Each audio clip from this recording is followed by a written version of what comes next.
Welcome back to my YouTube channel. तो guys आज फिर मैं आ गई हूँ आप लोगों को ज्ञान देने पर। जो मेरा आज ज्ञान होने वाला है वो सिर्फ और सिर्फ प्यार पे होने वाला है। कोविड के फीवर की तरह वैलेंटाइन डे का फीवर भी आजकल बहुत ज़्यादा हवा में फैला हुआ है और इस फीवर से कपल से ज़्यादा सिंगल लोग ज़्यादा इन्फेक्टेड होते हैं। तो गाइज मैं इस अपकमिंग प्यार वाले त्योहार के पावन अवसर पर आप लोगों से कुछ फैक्ट शेयर करना चाहती हूँ और वो है कोरियन डेटिंग कल्चर के बारे में। कोरियन ड्रामास तो आप लोगों ने खूब देखे होंगे और अपनी आंखें भी सड़ाई होंगी रात रात को। मैंने भी ये सब बहुत किया है। तो मैं आज आप लोगों को कुछ फैक्ट्स बताना चाहती हूँ ताकि आप कंपेयर करो कि जो कोरियन ड्रामास में डेटिंग होती है और जो रियल में डेटिंग होती है क्या वो सेम होती है या क्या डिफरेंसेस होते हैं इनमें। जो डेटिंग का सबसे पहला और सबसे फेमस तरीका है वो है ब्लाइंड डेट, जिसे कोरियन में बोलते हैं सोगेटिंग। ब्लाइंड डेट का मतलब अंधी डेट। इसमें क्या होता है कि एक फ्रेंड होता है जिसे पता होता है कि मेरा ये वाला फ्रेंड जो है बेचारा काफी टाइम से सिंगल है और ये वाला भी एक फ्रेंड है जो काफी टाइम से सिंगल है, मतलब लड़का लड़की। एंड देन क्या करता है वो उन दोनों को आपस में मिलवा देता है। पर वो ऐसे ही किसी भी फ्रेंड को और किसी भी दूसरे सिंगल फ्रेंड को ऐसे ही नहीं मिलवा देता, बहुत ही दिमाग तुमुक लगा के मिलाता है, क्योंकि उस फ्रेंड को पता होता है कि मेरा जो ये वाला फ्रेंड है उसको क्या पसंद है, उसको कैसे टाइप पसंद है और उसकी खुद की क्या पर्सनैलिटी है, और दूसरे फ्रेंड की भी उसको काफी सारी चीजें पता होती हैं। तो क्या करता है दोनों की चीजों को मैच करके अपना दिमाग लगा के वो एक दूसरे से उन दोनों के नंबर्स, फोटोज सब कुछ शेयर करता है। नहीं, पहले जो है वो फोटो शेयर करता है, फिर उसके बाद क्या होता है अगर एक दूसरे की शक्ल उनको फोटो में पसंद आती है फिर उसके बाद जो है फिर उनके नंबर शेयर करता है। एंड देन फिर वो आपस में बात करते हैं और पहली बार जो है वो किसी रेस्टोरेंट में मिलते हैं। तो उस पहली वाली डेट को बोलते हैं ब्लाइंड डेट। ना कि हम जैसे रियल में दिखते हैं वो जरूरी नहीं होता कि हम फोटो में वैसे ही दिखें। हम या तो अच्छे भी दिख सकते हैं, हम या बुरे भी दिख सकते हैं। और जब आपस में वो एकदम फेस टू फेस मिलते हैं और एक दूसरे से बातें करते हैं तो अगर तो उन्हें एक दूसरे की चीजें पसंद नहीं आती, उनमें से एक को भी अगर कोई चीज पसंद नहीं आती, खाना खाया, बिल स्प्लिट किया and then tata bye bye. अपने उस फ्रेंड को कोई ब्लेम नहीं करते, उस फ्रेंड की कोई ऑब्लिगेशन नहीं होती, उसने जो है समाज सेवा कर दिया है बट उसके बाद उसका आगे कोई रोल नहीं। अगर दोनों को जो है अच्छा लगता है अपनी पहली डेट पे जाने के बाद तो वो लोग क्या करते हैं फिर दूसरी तीसरी चौथी डेट पे जाते हैं। एंड देन फिर उसके बाद कुछ टाइम बाद जो है वो अपने रिलेशन को पब्लिक कर देते हैं। और पब्लिक भी कैसे करते हैं कि जो है एक दूसरे को रिंग्स देते हैं। यहाँ पे कोरिया में जो है वो कपल रिंग बहुत चलती है।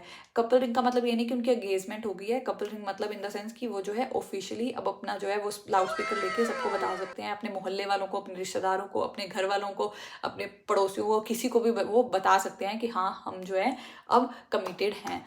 अगर तो ये कपल जाके आगे 2 साल 3 साल 4 साल बाद कभी भी जब भी शादी करता है तो वो जो उनका फ्रेंड होता है जिसने ब्लाइंड डेट अरेंज कराई होती है तो उसे वो काफी बड़ा अच्छा गिफ्ट देते हैं। अब आता है नेक्स्ट तरीका जिसे कोरियन में बोलते हैं सोलो पोचा। ये पोचा मारने वाला नहीं है, इसे इंग्लिश में बोलते हैं हंटिंग रेस्टोरेंट या फिर हंटिंग बार्स। कोरिया में बहुत सारे रेस्टोरेंट्स ऐसे हैं जो पर्टिकुलरली फेमस हैं डेटिंग के लिए।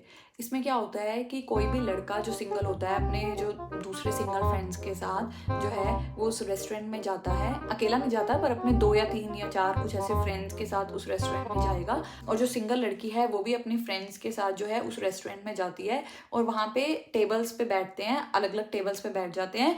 और किसी भी लड़के को अगर कोई लड़की पसंद आती है तो वो वेटर के थ्रू जो है वहाँ पे मैसेज पहुँचा देता है कि मुझे हाँ मतलब इस लड़की में इंटरेस्ट है। वो उसी टेबल पे वो मैसेज दे देता है और अगर तो उसे अच्छा लगता है then they go further on date, चाहे वो उसी रेस्टोरेंट में या वो बाहर कहीं जाना चाहते हैं। और अगर उस लड़की को पसंद नहीं आता तो देन वो उस वहीं पे जो है वेटर के थ्रू उसको नो करवा देती है। तो ये जो है रेस्टोरेंट्स जो हैं ये only and only for dating ही होते हैं। और जो यहाँ के वेटर्स होते हैं इनको पर्टिकुलरली ये जॉब दी जाती है अदर देन फूड सर्व करने के लिए। ये वाला जो तरीका था वो कोविड से पहले काफ़ी ज़्यादा फेमस था बट कोविड के बाद क्या है कि लोग ज़्यादा ऐसे ही दान लोगों से मिलते नहीं हैं और काफ़ी सारे रेस्टोरेंट्स क्लोज हो गए हैं। तो ये वाला जो तरीका है वो इतना ज़्यादा फॉलो नहीं हो रहा है।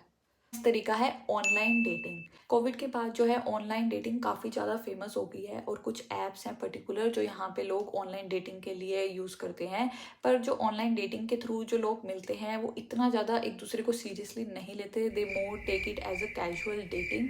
बाकी इसमें मेरी इतनी ज़्यादा एक्सपर्टाइज नहीं है तो आई एम आउट। हमें कपल बनने के बाद जो कपल है वो ज़्यादातर कॉफ़ी शॉप्स पे जाते हैं, मूवीज़ देखते हैं और रेस्टोरेंट्स में जाते हैं, खाना खाते हैं। तो ये सारी छोटी छोटी चीज़ें जो है करते हैं और इन्हीं चीज़ों को काफ़ी इंजॉय करते हैं। अब बारी आती है पैसे देने की। तो जो कोरिया में जो है वो काफ़ी ज़्यादा स्प्लिट का कल्चर चलता है कि हम किसी भी रेस्टोरेंट में अगर कपल खा रहे हैं या फिर इवन फ्रेंड्स खा रहे हैं तो ज़्यादातर जो है बिल स्प्लिट ही किया जाता है, अनलेस और अनटिल कि जो है एक पर्सन ये नहीं बोलता कि I will buy for you. Both लड़का एंड लड़की दोनों they are very cool, and ताकि इस चीज़ से क्या होता है कि इनमें से एक बंदे के ऊपर भार नहीं आता, तो इक्वली दोनों में डिस्ट्रीब्यूट हो जाता है। कोरिया में जो कपल्स हैं बहुत सारे प्यार वाले डेज बनाते हैं। तो जब हाई स्कूल में होते हैं जो कपल्स, वो सबसे पहले अपना 22 डेज ऑफ रिलेशनशिप का वो सेलिब्रेट करते हैं। बट जो एडल्ट होते हैं वो 22 डेज का नहीं बनाते, वो जो है अपना 100 days of the relationship, 200 days, 300 days, 1 year and then 400 and then this goes on, बहुत ज़्यादा आगे तक जाता रहता है। कोरिया में जो न्यू ईयर और क्रिसमस है वो भी कपल साथ में ही मनाते हैं। 14 फरवरी जो है कोरिया में वैलेंटाइन डे बेसिकली जो होता है, वो जो गर्लफ्रेंड होती है वो अपने बॉयफ्रेंड को चॉकलेट्स या फिर फ्लावर्स देती है। और आजकल जो ट्रेंड है कोरिया में वो बहुत ज़्यादा हैंडमेड चॉकलेट्स देने का है। और नॉट जस्ट गर्लफ्रेंड बॉयफ्रेंड, कोई भी अगर लड़की किसी भी लड़के को पसंद करती है, एज अ क्रश है उसका, या उसको अपनी फीलिंग शेयर करना चाहती है, तो वो इस दिन क्या करती है, वो अपने क्रश को जो है चॉकलेट्स या फिर फ्लावर्स दे देती है। 14 फेब को सिर्फ जो है लड़की ही गिफ्ट देती है, लड़का कभी गिफ्ट नहीं देता है। जो लड़का गिफ्ट देता है वो है नेक्स्ट मंथ को देता है ऑफ 14th, जो कि है 14th ऑफ मार्च। 14 मार्च को जो बोला जाता है उसे बोलते हैं वाइट डे। इस दिन क्या होता है कि जो बॉयफ्रेंड है वो अपनी गर्लफ्रेंड को फ्लावर्स या रोजेस या कुछ भी है गिफ्ट देता है। और जिस भी लड़की ने अपना इंटरेस्ट दिखाया था किसी लड़के में 14 फेब को और उसे चॉकलेट दी थी, तो 14th ऑफ मार्च को जो है वो लड़का उसको रिप्लाई बैक देता है कि हाँ भाई मैं तुझे पसंद करता हूँ या मैं नहीं करता। इतने सारे दिन आपस में बनाने के बाद कपल्स ने सोचा कि हाँ चलो एक दिन जो है वो हम बेचारे सिंगल लोगों के लिए भी छोड़ देते हैं। तो 14th of April is celebrated as single day in Korea, जिसे बोलते हैं ब्लैक डे, सिंगल्स डे। तो इस दिन क्या होता है, जो भी सिंगल लोग होते हैं वो रेस्टोरेंट में जाके ब्लैक नूडल्स खाते हैं, जिसे बोलते हैं जजंगमयोन। कोरिया जो है कंट्री है कपल्स का। कपल्स जो है वो पब्लिकली हैंड पकड़ते हैं, एक दूसरे को थोड़ा सा अफेक्शन शो करते हैं, but no kissing, because Korea जो है still it's a conservative country.